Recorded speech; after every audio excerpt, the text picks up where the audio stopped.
This is For the Governed, a podcast series brought to you by Athalonz. Here are your hosts, Tim Markison and Ron Cates. Welcome to another interesting Athalonz podcast. I'm Ron Cates. With me is Tim Markison, the CEO and founder of Athalonz. Today we're going to be talking about what the tech. So we hear about technology all the time. We've heard the word so much, we don't even know what it means anymore. So we're going to talk about that. And we're going to start with you. We hear this word all the time: game-changing technology, revolutionary technology. What are we talking about? A simple definition of technology for me is it's man-made stuff. So literature says technology is, using human knowledge to create things for the betterment of life. So the betterment of life, is subject depending on some technologies. But basically it's anything man-made, in my opinion. And, like you said, we hear, oh, this is game-changing technology. It's revolutionary. This is going to change your life. Having been involved in the tech industry for 40 years, most of that as a patent attorney, I've seen a ton of technology. And there's very, very few technologies that actually are revolutionary. Wait a minute. I'm a marketing guy, so everything's revolutionary technology. Yeah.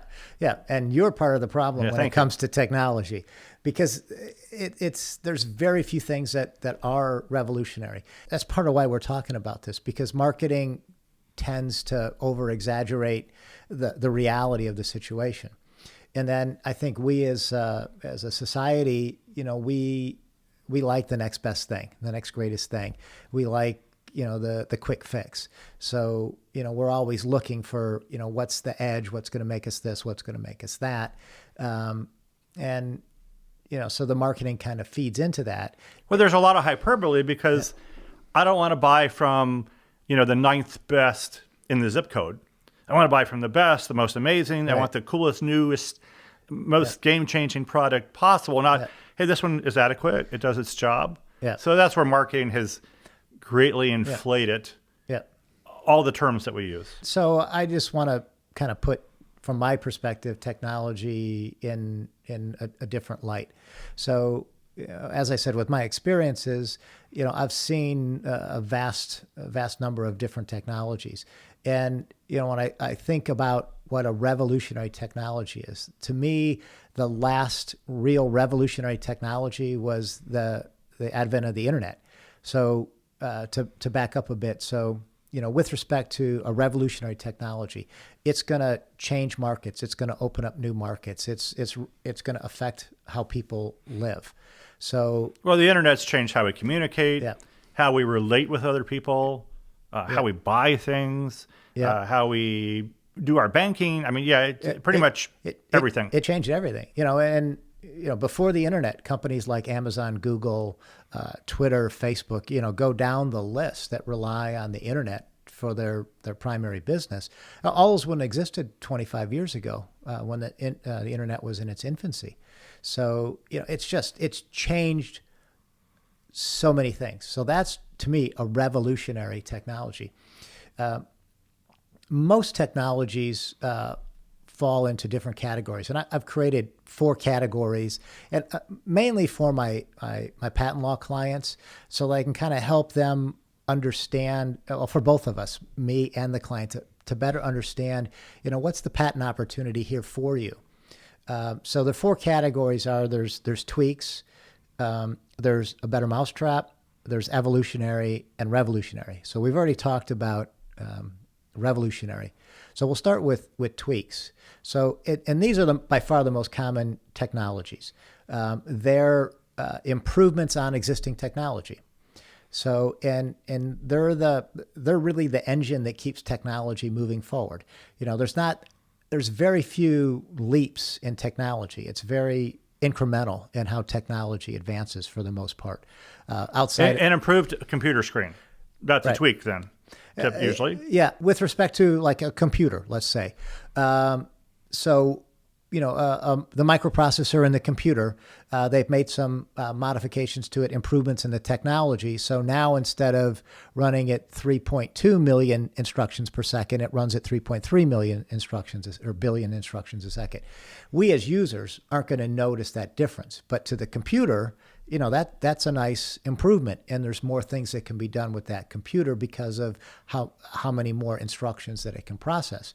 And then, increment after increment after increment, if you look back over, several increments, well, now you start to notice a difference. So those are the tweaks, and that's really kind of the engine that keeps technology going.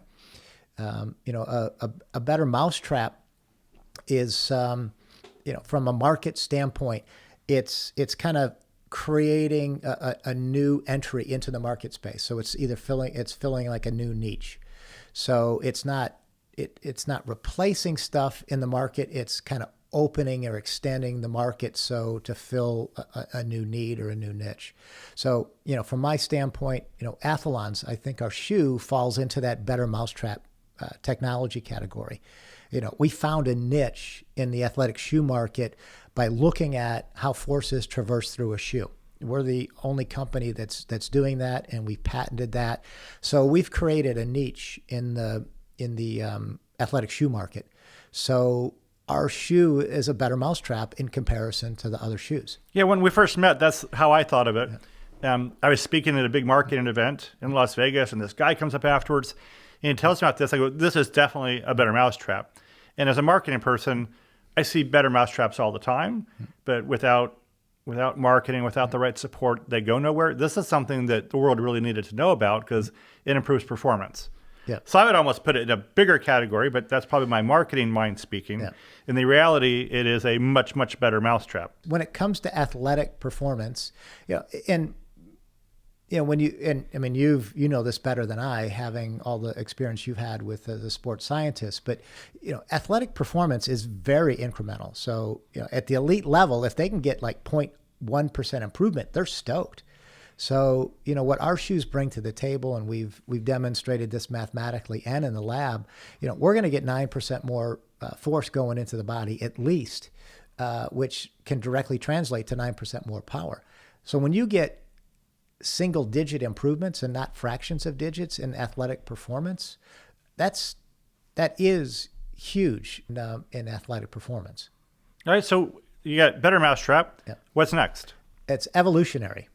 So, from a market standpoint, Evolutionary is starting to obsolete existing technology and replacing that with new technology and then expanding the market. So the easiest example to think about is, CRT computer screens. The big box that used to sit on your desk, but it actually had a tube in there, which is That's all there was. Not very long. It seems like just yesterday. Yeah. 15 years ago, that's what we had. Yeah. And then the LCD technology came along, and now everything's a flat panel LCD like this one here. So that was. I don't think anybody even manufactures the old type, do they? Is there any use at all? You certainly can't get a new one. Yeah. No, because that technology it's obsolete. You can do so much more video-wise on this type of screen. And they're not more expensive. No. You can get huge TVs now for nothing. Yeah. So the technology that goes into this is easier to make. It's more cost-effective, and the quality of the screen is so much better. So to me, that's like an evolutionary change.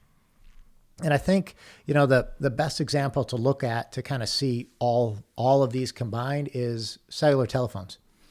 So in the 80s, when Motorola introduced the first brick phone, cell phone, that was revolutionary. I mean, all of a sudden we are untethered to have a telephone conversation. I mean, that was revolutionary. It built on radio communication. So the radio technology existed, but to tie one cell phone to another through a terrestrial system, that was revolutionary. And then, it went through, to me, three evolutionary stages. So it went from the brick to the handheld flip phone kind of thing. So that was evolutionary phase number one. Evolutionary phase number two was when it switched from, analog technology to digital technology. So that was in the mid 90s to early 2000s. And then shortly thereafter, it switched from like a flip phone to basically a handheld computer like the iPhones and the Samsungs that we have today. So that's more of a computer than a phone. It just happens to do telephony.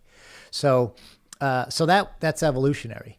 And then there's better mousetraps as you go along the way. When they add more apps, cameras get better, all that kind of thing. And then there's constant improvements in all those different things. So we're always working on the software. So we're always getting updates. So that's kind of the tweaks. So, but when you look at the patented technology in a cell phone, there's for 4G and 5G, there's over 250,000 patents that are applicable to cellular telephony. A vast majority of those are tweaks. We're making improvements so that the phone operates a little bit better. We're adding features, little things like that. And then, we do make some mousetrap improvements along the way as well.